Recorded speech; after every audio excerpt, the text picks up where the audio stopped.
रात में revenue department को रेवेन्यू जमा करने में बड़ा धचका। हजारों अफराद ने जायदाद का इंतकाल करवाया मगर रेवेन्यू डिपार्टमेंट के पास रजिस्ट्रियां जमा ही नहीं करवाईं। जिला भर की 27,000 रजिस्ट्रियों के कागजात रेवेन्यू डिपार्टमेंट से गुम हो गए। मामला है क्या, जानते हैं वकास बेग से। जी वकास, बताइएगा।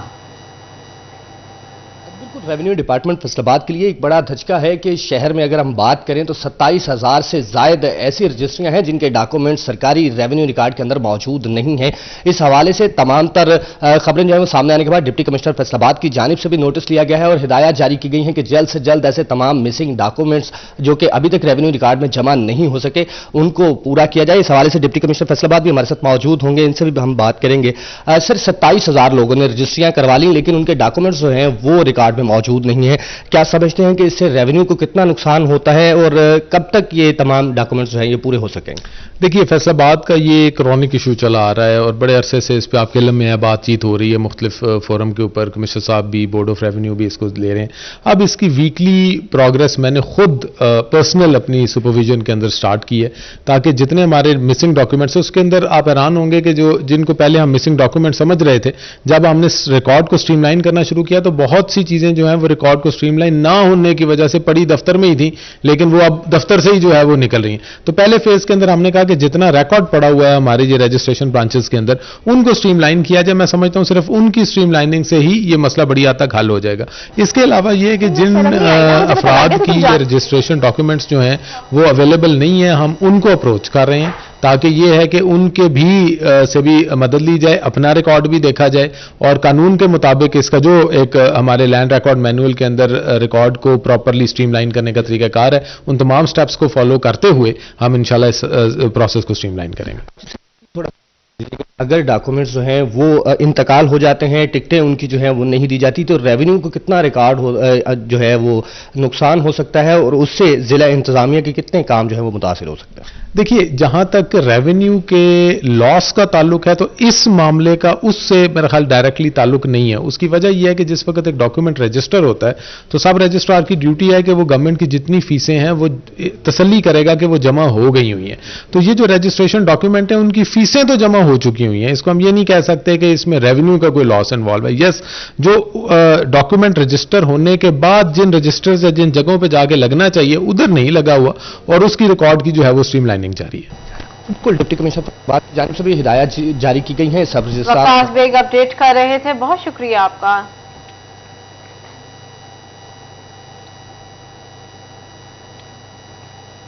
मुख्तलिफ कंपनियों के मोबाइल फोन्स की कीमतों में मजीद इजाफा, जबकि कई कंपनियों ने तो महसूस मोबाइल फोन्स की प्रोडक्शन भी रोक दी। मोबाइल फोन के कारोबार से जुड़े ताजिर कहते हैं अगर अब मोबाइल फोन सहूलत नहीं बल्कि लग्जरी आइटम बन चुकी है। आपको बता रहे हैं मुख्तलिफ कंपनियों के मोबाइल फोन्स की कीमतों में मजीद इजाफा, जबकि कई कंपनियों ने तो मखसूस मोबाइल फोन्स की प्रोडक्शन भी रोक दी है। मोबाइल फोन के कारोबार से जुड़े ताजिर कहते हैं अब मोबाइल फोन सहूलत नहीं बल्कि लग्जरी आइटम बन चुकी है। मजीद तफसीलात जान लेते हैं अपने नुमाइंदा शराज भट्ट से। जी शराज, बताइएगा मजीद क्या कहना है ताजिरों का? इलेक्ट्रॉनिक्स की मसनूआत की कीमतों में आए रोज इजाफा हो रहा है। इसी तरीके से मोबाइल फोन की कीमतों में भी इजाफा जो है वो काबिल मुज़म्मत है। लॉन्च मोबाइल फोन जो है वो किसी और कीमत पर होता है, अगले दिन कीमत कुछ और होती है और उससे अगले दिन कीमत मजीद 2,000-3,000 रुपए बढ़ा दी जाती है। मुख्तलिफ मोबाइल फोन कंपनीज जो है वो मोबाइल फोन की कीमतों में इजाफा कर रहे हैं। हालांकि डॉलर की कीमत आज भी स्टेबल है और कीमतें जो बहुत ज्यादा डॉलर की बढ़ती हुई नजर नहीं आ रही। डॉलर आज भी 222-223 रुपए के इर्द गिर्द जो है वो ट्रैवल करता दिखाई दे रहा है। राना सिकंदर आजम साहब हमारे साथ मौजूद हैं, इलेक्ट्रॉनिक्स एंड इंस्टॉलमेंट एसोसिएशन के कारोबार से मुंसलिक हैं, मोबाइल फोन के कारोबार से मुंसलिक हैं। उनसे गुफ्तगू करते हैं, जानते हैं इस हवाले से क्या कहेंगे। राना साहब बताइएगा, मोबाइल फोन की कीमतों में अदम इस्तेकाम है, क्या कहेंगे इस हवाले से? भट्ट साहब, ये देखें कि अभी ये मेरे हाथ में एक मॉडल है जो अभी 30 को लॉन्च हुआ था। एक कंपनी का नाम नहीं मैं लेता, लेकिन इसकी कीमत थी 30,000 रुपया। 2 दिन के बाद इसकी कीमत उन्होंने कर दी 32,000 रुपया और कल इसका फिर उन्होंने 34,000 रुपया कर दिए। यानी 22 दिनों के अंदर अंदर इसकी कीमत 4,000 रुपया बढ़ गई। ये केस में था बाकी फोन के साथ भी, और सबके साथ, सब मॉडल के साथ यही करते हैं। और होता यह है कि कस्टमर हमारे पास आता है, वो कहता है जी अभी कल तो इसकी कीमत ये थी और आज ये कह रहे हैं। ये अनस्टेबिलिटी जो है और कीमतों का उतार चढ़ाव हुआ है, उससे आपका बिजनेस तो जो हिट होता है, आपका ट्रस्ट जो है वो ब्रेक होता है। कस्टमर ये समझता है कि शायद दुकानदार खुद अपने से ये कीमतें बढ़ा रहा है, हालांकि ऐसा नहीं है। लेकिन मैं कहता हूं कि जी अब कोई डॉलर की अगर कीमत में ऊपर नीचे हो तो फिर भी बंदे। सिराज भट्ट अपडेट कर रहे थे, बहुत शुक्रिया आपका सिराज। और अभी आपको बताएं, 6 साल बाद वफात पाने वाले फेस्को मुलाजमीन के बच्चों को प्राइम मिनिस्टर पैकेज की रकम मिल गई। दौरान ड्यूटी वफात पाने वाले मुलाजमीन के वर्सा को रकम की मुंतकिली का अमल शुरू। वफात पाने वाले मुलाजमीन के बच्चों को मैरिज ग्रांट की रकम की फराहमी के लिए लिस्टें तैयार कर ली गईं। पहले मरहले में 30 मुलाजमीन के बच्चों को मैरिज ग्रांट फराहम की जाएगी। मज़ीद जान लेते हैं अवैस अली से। जी अवैस, बताइएगा। आज बिल्कुल कोफर टूटा खुदा खुदा करके इसी वाले से 6 साल बाद बिलाखिर फेस्को हेडक्वार्टर की जानिब से प्राइम मिनिस्टर पैकेज के तहत मैरिज ग्रांट की मंजूरी दे दी गई है। 6 साल से जो है वो दौरान ड्यूटी वफात पाने वाले मुलाजमीन के वर्सा जो है वो मुलाजमीन के जो बच्चे हैं वो मैरिज ग्रांट से महरूम थे, और अब जो है वो चीफ एग्जीक्यूटिव फेस्को की जानिब से मैरिज ग्रांट की रकम जो है वो फैमिलीज़ को मुंतकिल करने की हदायत जारी कर दी गई हैं। पहले मरहले में 30 मुलाजमीन के बच्चों को जो है वो मैरिज ग्रांट की रकम फराहम की जाएगी। मैरिज ग्रांट की रकम प्राइम मिनिस्टर पैकेज के तहत फीकस 2 लाख रुपए फराहम की जाएगी, ताकि दौरान ड्यूटी वफात पाने वाले जो मुलाजमीन के बच्चे हैं उनको रकम फराहम की जा सके। साल 2015 में प्राइम मिनिस्टर पैकेज की मंजूरी दी गई थी कि दौरान ड्यूटी वफात पाने वाले जो मुलाजमीन के बच्चे हैं उनको मैरिज ग्रांट जो है वो फराहम की जा सके, मगर जो है वो 6 साल जो है वो मुलाजमीन के वर्सा फेस्को दफातर के चक्कर लगाने पर मजबूर थे और रकम मुंतकिल नहीं हो रही थी। और अब chairman board of directors Malik Tahseen Awan की हदायत पर चीफ एग्जीक्यूटिव फेस्को की जानिब से हदायत जारी कर दी गई हैं कि दौरान ड्यूटी वफात पाने वाले मुलाजमीन। अवैस अपडेट कर रहे थे, बहुत शुक्रिया आपका। जंग के वकरा के लिए अच्छी खबर सामने आई है। लाहौर हाईकोर्ट की मंजूरी के बाद जुडिशल कॉम्प्लेक्स के लिए 452 किनाल अराजी मुख्तस कर दी गई। 250 किनाल अराजी पर अदालतें और बार की तामीरात होंगी। मज़ीद तफसीलात जानेंगे अपने नुमाइंदा अवैस खान से। जी अवैस। जंग वकला के लिए अच्छी खबर है कि अब जुडिशल कॉम्प्लेक्स के लिए जो है वो अराजी मुंतकिल कर दी गई है। इस हवाले से chief justice Lahore high court की जानिब से खसूसी अहकाम जारी किए गए। Member Punjab bar council advocate Chaudhry Mushtaq मेरे साथ मौजूद हैं, इनसे बात करेंगे। सर बताइएगा, बड़ी काविश है डिस्ट्रिक्ट बार की पंजाब बार कौंसिल की, इस हवाले से क्या कहेंगे, इससे कितनी आसानियाँ पैदा होंगी वकला के लिए? Thank you Awais. अवैस, जंग 1849 में ज़िला बना और उस वक़्त से ये ज़िला कचहरी जंग की है। इसको 100 साल से ज़्यादा अरसा गुजर चुका है और अब अगर कोई भी बारिश हो जाए तो 3-3, 4-4 फुट पानी इस ज़िला कचहरी में खड़ा हो जाता है। और ना सिर्फ वकला बल्कि जो साइलीन हैं, जजेस हैं, उनका भी कचहरी में गुजरना और आना और काम करना बड़ा मुश्किल हो जाता है। इसी तरह से अब वकला की तादाद भी बहुत ज़्यादा हो गई है। 1500 के करीब यहाँ वकला है और चैम्बर्स बहुत कम लोगों को पास हैं और चैम्बर्स के लिए नई जगह भी बहुत नहीं ना होने के बराबर है। तो इन सब मसाइल को देखते हुए हमने, मेरे साथ जो जंग बार के सदर हैदर अली नांगा साहब और हमने और बार के बाकी जो कैबिनेट के दोस्त थे, उन्होंने मिलकर ये सोचा कि हम ज़िला कचहरी जो है वो इसको कहीं करीब ही जंग में आने वाले वक्त के लिए एक अच्छी जामे कोई कम्प्लेक्स बनवाने के लिए कोशिश करें।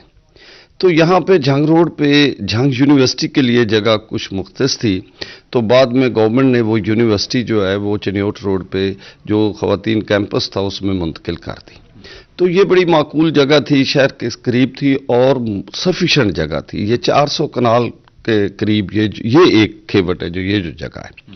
तो हमने उस वक़्त के डिप्टी कमिश्नर से बात की, हमारे जो डिस्ट्रिक्ट एंड सेशन जज साहब उनसे बात की, तो यहाँ से हमने कम्युनिकेशन करवाई, लेटर्स दिए, प्रपोज्ड, बल्कि ये जो प्रपोज्ड हमारा इसमें कम्प्लेक्स है, इसमें हमने तो प्रपोज्ड और लोकल इंतज़ामिया ने और लोकल जुडिशरी ने इसमें डिप्टी कमिश्नर ऑफिस और सुपरडेंट DPO जंग का ऑफिस भी वहाँ प्रपोज्ड किया है। तो उसमें ये तमाम अदालतें बनेंगी, बार रूम बनेगा और वकला के लिए चैम्बर्स के लिए सफिशेंट जगह होगी और साथ ही वो जजेस की रिहाइश के लिए भी वहाँ पे प्रपोज जगह है, और अगर डिप्टी कमिश्नर और डीपीओ के लिए भी इतनी जगह सफिशिएंट है कि उनकी तमाम अदालतें, तमाम ऑफिस वहाँ एक ही जगह पे आ सकते हैं, जिससे वकला और सालीन को जगह की कमी की मुश्किलात दूर हो सकेंगी। अवैस खान अपडेट कर रहे थे, बहुत शुक्रिया आपका। टोबा सिंह रेलवे स्टेशन पर सफाई सुथराई के इंतजामात को नजरअंदाज कर दिया गया। मेन गेट पर बनी ग्रीन बेल्ट इंतजामिया की अदम तवज्जुही के बायस मुकम्मल तौर पर उजड़ चुकी है। मजीद तफसीलात जान लेते हैं, उसामा यासीन हमारे साथ मौजूद हैं। जी उसामा, बताइएगा क्या सूरत हाल है रेलवे स्टेशन की?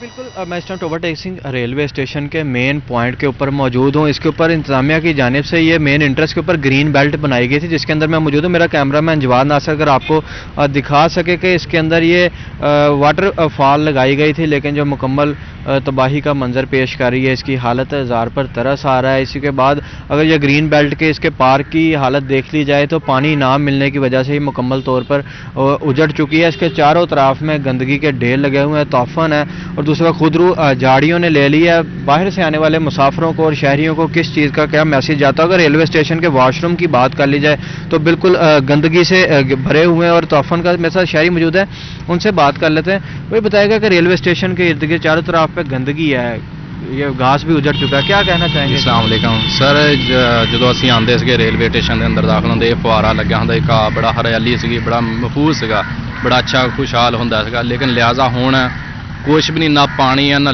ਕੁਛ ਵੀ ਨਹੀਂ, ਘਾਹ ਵੀ ਸੁੱਕ ਗਿਆ, ਨਾ ਫੁਆਰਾ, ਸਾਰਾ ਉਜੜ ਗਿਆ। ਨਾਲ ਦੇਖ ਲਓ ਸਾਹਮਣੇ ਕੀਕਰਾਂ ਵਾ, ਵਾਸ਼ਰੂਮ ਸਭ ਜਿਵੇਂ ਤਮਾਮ ਗੰਦਗੀ ਬਹੁਤ ਆ, ਠੀਕ ਹੈ ਸਰ।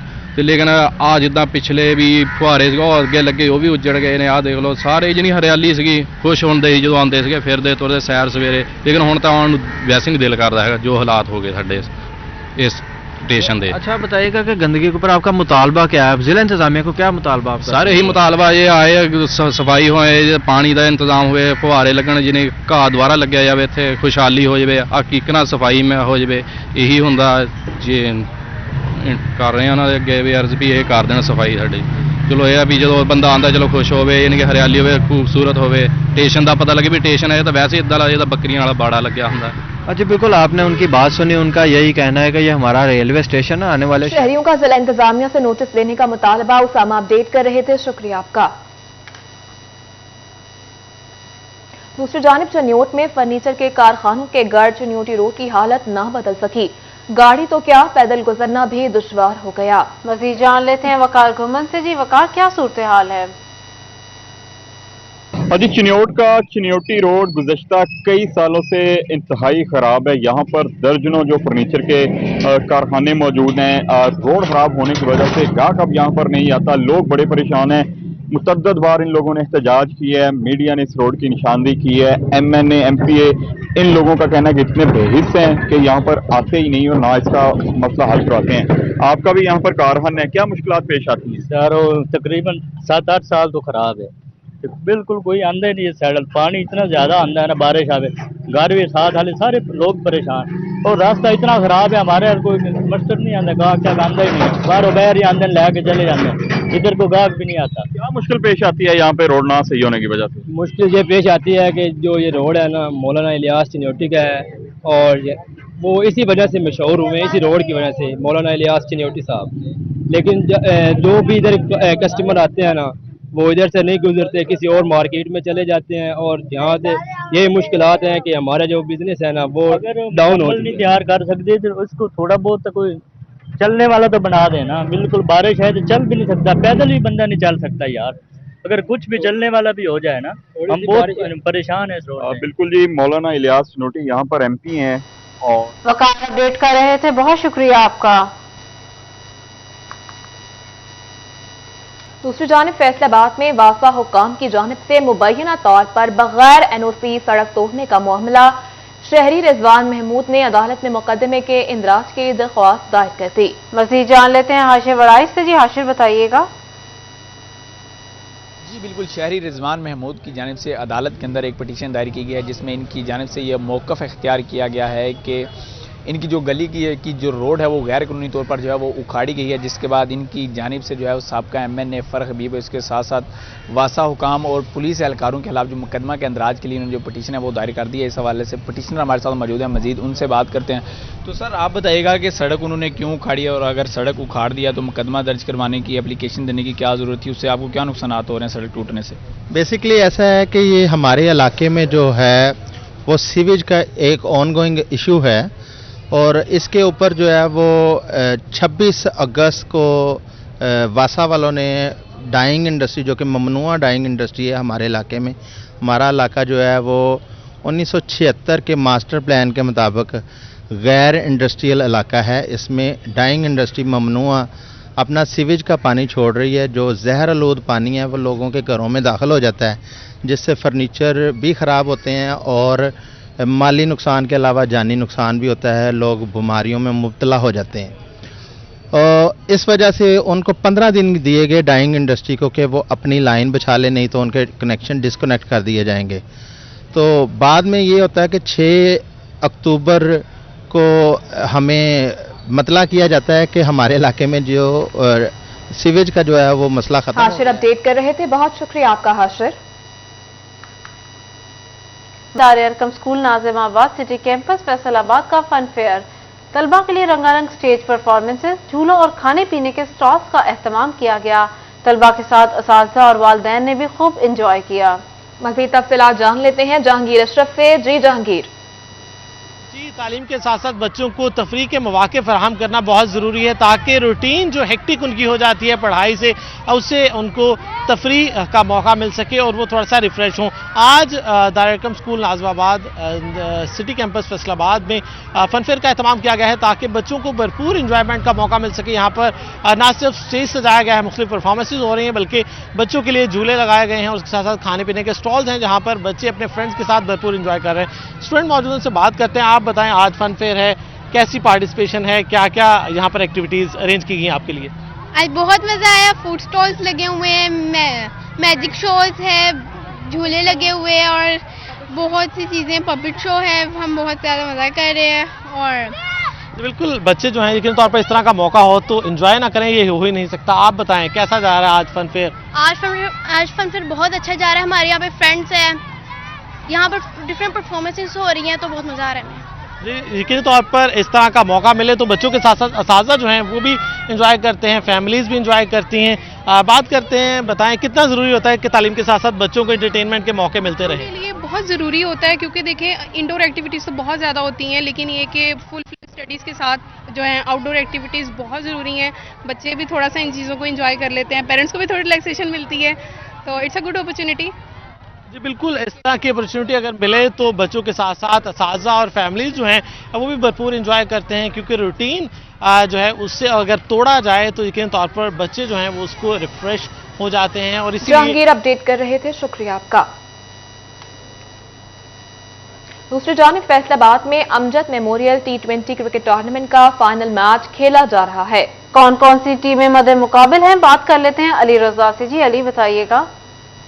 जी बिल्कुल, अमजद मेमोरियल क्रिकेट टूर्नामेंट का आज फाइनल मैच अमजद 11 और लैल 11 के मोबैन जो है वो इकबाल स्टेडियम में खेला जा रहा है, जिसमें दोनों टीमें पुरआज़्म है कि आज का मैच जो है वो विन करेंगी। मेरे साथ प्लेयर मौजूद, उनसे बात करते हैं। भाई क्या कहेंगे, ऐसे जूनियर्स मैच और ऐसे टूर्नामेंट करवाना कितना जरूरी है? जी बिल्कुल, ऐसे टूर्नामेंट होने चाहिए, क्योंकि जूनियर्स को मौका बहुत कम मिलता है। अब हमारे जो सारे तकरीबन ही जूनियर्स हैं, ये पहले जो हमारी जो लीग हुई है वो गाँव में हुई है, जो फाइनल है वो हम लोगों ने स्टेडियम में करवाया सिर्फ इन जूनियर लड़कों की वजह से। हमने जूनियर्स को अपॉर्चुनिटी दी है ताकि वो आएँ, बड़े ग्राउंड में खेलें और कुछ सीखें। मैच के हवाले से क्या कहेंगे, मैच कैसा देख रहे हैं कि मैच विन कर पाएंगे? मैच कोशिश तो हमारी यही है कि हम लोग जीतें, लेकिन देखें कंडीशन के हिसाब से क्या बनता है। जी बिल्कुल, कंडीशन के मुताबिक जो है वो देखा जा रहा है, क्योंकि ग्राउंड के अंदर टीमें जो है वो लैल 11 की टीम जो है वो ग्राउंड के अंदर इस वक्त खेल रही है, और दोनों टीमें पुरअज़्म है कि मैच जो है वो विन करें, क्योंकि इसमें ज़्यादातर जो है वो जूनियर्स को रखा। अली अपडेट कर रहे थे, बहुत शुक्रिया आपका।